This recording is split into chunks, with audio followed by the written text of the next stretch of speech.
Hello, আসসালামু আলাইকুম। Welcome back to our blog. Welcome জানাচ্ছি আর একটি নতুন ব্লগ দেখার জন্য। আর এখন বাজে রাত 8টা। আর এই তো এখন আমি ভাবলাম শাড়ি পরবো, আর যে ভাবা সেই কাজ। আমার আলমারি থেকে একটা শাড়ি বের করে নিলাম, সেই সাথে শাড়ির সাথে মেকআপ লুকটাও ক্রিয়েট করব। বাট কোথায় যাব এখনও ঠিকঠাক করা হয়নি, তো আগে সেজেগুজে নেই, তারপরে ভাবা যাবে কোথায় যাওয়া যাবে। তো অনেক দিন ধরেই এভাবে বাংলা স্টাইলে কাপড় পরা হয় না। আর কাপড় পরার সময় আমি সবসময় কেয়ার করি পিঠ প্যাট কোনোটাই যেন না দেখা যায়। তো কাপড় পরার সময় আমার পিন লাগানোর কোনো অন্ত থাকে না। তো সুন্দর করে নিজে নিজেই আমি একদম বাংলা স্টাইলে, যাকে বলে বাঙালি স্টাইলে আমি কাপড়টা পরে নিলাম। আর এই তো সেই সাথে শাড়ির সাথে ম্যাচিং করে আমি এই চুড়িগুলো বের করে নিলাম। তো ভাবতেছিলাম কোনগুলা পরবো, তো ম্যাচিং করে পরলাম। আর একটা জিনিস যখন শাড়ির সাথে ম্যাচিং হবে, গয়নাগাটি ম্যাচিং হবে, তখন কিন্তু এমনিতেই লুকটা অনেকটাই সুন্দর হবে। আর যার যার রুচি বলো সব কিছুই কিন্তু মেনটেন করে তার ম্যাচিংয়ের ওপর। আর এই তো 2 হাত ভরে আমি চুড়ি পরে নিলাম। বাঙালি স্টাইলে কাপড় পরেছি, আর 2 হাতে চুড়ি পরবো না তা কি হয়। আর এটা হলো আমাদের বাংলা ট্র্যাডিশনাল, তো শাড়ির সাথে চুড়ি মাস্ট পরতেই হবে। আর সেই সাথে এই নেক পিসটা নিলাম। এই নেক পিসের গহনাটা আমার সচরাচর পরা হয় না, তো বারবার চেক করে দেখছিলাম, পরে ভাবলাম এই শাড়ির সাথে নেক পিসটা ভালো মানিয়েছে। ভারী গহনা এটার সাথে যাচ্ছিল না, একদম খ্যাত লাগছিল আর কি, ওইভাবে স্মার্ট লাগছিল না। তো সেজন্য সিম্পলভাবে শুধু এই নেক পিসটাই পরলাম। আর আমার সচরাচর নেক পিস পরতে তেমন একটা ভালো লাগে না, গলার সাথে লেগে থাকে, মনে হয় ফাঁস লেগে গেছে এরকম আর কি। পরবর্তীতে নেক পিসটাকে আমি একদম লুজ করে পরলাম, গলার এদিকে ঝুলে গেছে আর কি, ওইভাবে পরলাম যাতে করে আমি আরাম ফিল অনুভব করি। আর এই তো এখন আমি মেকআপের জন্য প্রস্তুতি নিতেছি। প্রথমে আমি সিরামটা লাগিয়ে নিলাম, আর সিরামটা ভালো করে সেট করে তারপর আমি সানস্ক্রিন লাগিয়ে নিলাম। মেকআপ লাগানোর আগে আমার স্কিনটাকে আমি ভালো মতো ময়শ্চারাইজিং করে তারপর এখন মেকআপ করব। আর যেহেতু রাত্রের মেকআপ, সেহেতু আমি একদম সিম্পল উপায়ে মেকআপটা করে নিচ্ছি। 100 টাকা যে কনসিলারগুলো পাওয়া যায়, এটা সচরাচর আগে 100 টাকা ছিল, এখন মেবি 200 টাকার মতো হয়ে গেছে আর কি, 150-200 টাকার মতো। অনেক দিন আগে কিনেছি, মনে নাই। আর এই কনসিলারটা দিয়ে আমি ফুল ফেসটাকে আর কি কভার করে নেব।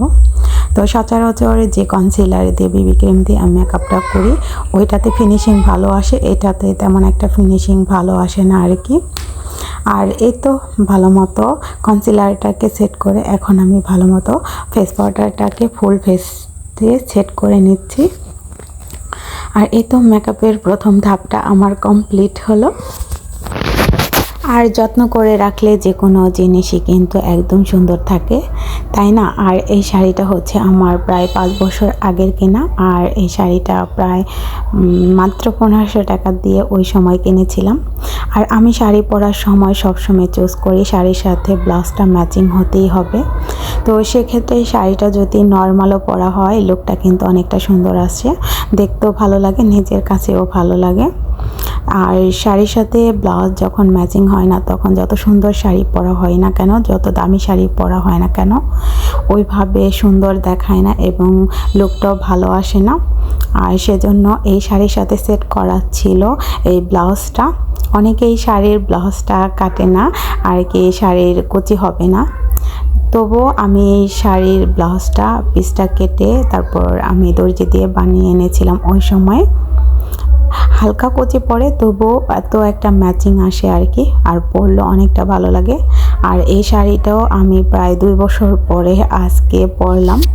তো একটা জিনিস যখন অনেক দিন ঘরে রাখা হয়, পরা হয় না, তো হঠাৎ করে পরলে কিন্তু মন মানসিকতা অনেকটা ভালো লাগে। তো যখন এই শাড়িটা আমি কিনেছিলাম তখন আমার ওজন আরও বেশি ছিল। এখন যাই হোক, অল্প অল্প ডায়েট কন্ট্রোলের মাধ্যমে একটু কমেছি। আর একটু যেহেতু কমেছি, সে কারণে শাড়িটা পরে নিজের কাছেও ভালো লাগছে, দেখতেও ভালো লাগছে। আর এই তো একে একে আমি সমস্ত মেকআপ লুকটাকে ক্রিয়েট করে নিলাম। আমি সিম্পলভাবে আই লুক করে নিচ্ছি, যাতে করে এখনও কয়ে যাব কোনো ডিসিশন হয়নি, তো সেজেগুজে নিচ্ছি আর কি। আর সবচেয়ে বড় কথা হলো আমরা একদম পল্লী গ্রামে থাকি। এখানে সন্ধ্যার পর থেকে সন্ধ্যা হওয়ার সাথে সাথে সবাই ঘরে আসে, ঘর থেকে বের হয় না, তো এরকমই। আর সন্ধ্যার নামার সাথে সাথে একদম নিরিবিলি একটা পরিবেশ হয়ে যায়, কোথাও মানুষের কোনো মানে আওয়াজ ভাস টাস কিছু নেই। যত রাত গভীর হয় তত নির্জন হতে থাকে আর কি। আর যাই হোক, সব মিলিয়ে আলহামদুলিল্লাহ ভালো আছি। আর মেকআপ করেছি, মেকআপটাকে গর্জিয়াস লুক দেওয়ার জন্য প্রথমে আমি ব্লাশ করে নিচ্ছি। আর ব্লাশের উপর দিয়ে গালের উঁচু জায়গাটায় আমি হাইলাইটার দিয়ে নিচ্ছি। আর এই তো হান্ডিয়ার এই হাইলাইটার, ব্লাশ প্লাস হলো কন্ট্রোর, এই সেটটা আমার সব মিলিয়ে এত ভালো একটা মানে কনসিলার বলো, মানে এত ভালো লাগে আমার। ব্লাশ কন্ট্রোর এটার চাইতে বেশ ফেভারিট হান্ডিয়ার এই সেটটার হলো হাইলাইটারটা। অনেক সুন্দর, দেওয়ার সাথে সাথে একটা অন্যরকম একটা লুক আসে। এখন হান্ডিয়ার এই লিপস্টিক সেট থেকে আমি লিপস্টিকটা দিয়ে শাড়ির সাথে ম্যাচিং করে নেব। এখানে যেহেতু অনেকগুলো কালার, আর সবাই যদি বলে হান্ডিয়ার এই সেটটা কেমন, তো আমি বলবো মোটামুটি ঘর থেকে বের হওয়ার সাথে সাথে এটা ঠোঁটে থাকে না আর কি, মানে দীর্ঘস্থায়ী হয় না, ওয়ান টাইম জাস্ট ইউজ করার জন্য। আর এই তো প্রথমে দুইটা কালার দিয়ে শাড়িটার সাথে ম্যাচিং করে নিচ্ছিলাম, তো কিছুতেই ম্যাচিং হচ্ছিল না, কেমন জানি একটা লুক আসছিল। পরে শাড়ির সাথে ম্যাচিং করে গাঢ় কালার একটা লিপস্টিক দিয়ে নিচ্ছি। আর মোট কথা হান্ডিয়ার এই লিপস্টিক সেটটা একদমই বাজে আর কি, বাজে, যেটা সত্য সেটা তো বলতেই হবে। আমার কাছে তো একদমই ভালো লাগেনি, তো কিনেছি যেহেতু ইউজ তো করতেই হবে, সেটা ওয়ান টাইমের জন্য হোক যেমনই হোক। আর যেহেতু আমি কোথাও যাচ্ছি না, ঘরেই থাকছি, সেজন্য এটা দিয়ে আমি মেকআপ মানে লিপস্টিকটা দিয়ে মেকআপটার সাথে সেট করে নিলাম আর কি। আর এই তো সব মিলিয়ে ছিল আজকের এই ব্লগ। নেক্সট ব্লগ দেখার জন্য সকলকে ওয়েলকাম জানাচ্ছি। তো সবাই ভালো থাকবা, সুস্থ থাকবা, আর আমাকে কেমন লাগছে অবশ্যই কমেন্ট করে জানবা, যে এখান থেকে এতক্ষণ ব্লগটা দেখেছো। সকলকে জানাই অসংখ্য ধন্যবাদ, সকলকে আল্লাহ হাফেজ।